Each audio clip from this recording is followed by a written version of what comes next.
अजाଙ୍କ पाई पदे। अजा नुहे तो मो बापा ठारू बड़ चलती ठाकुर से। घरे पुराणा धड़ा धोती पिंधा मनीष से। घर को स्वर्ग करिथिबा देवता से।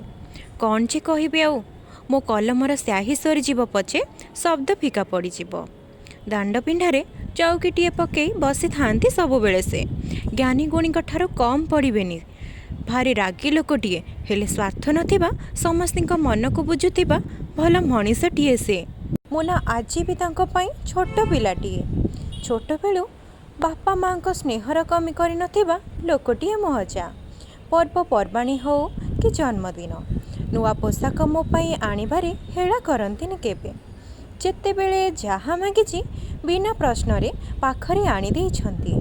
मते अळी करिबाकू पड़ी नाही केबे।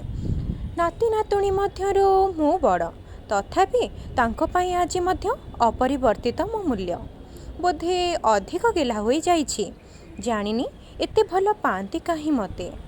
तांको हाथ तियारी से खासी मांस तरकारी भारी स्वाद लगे।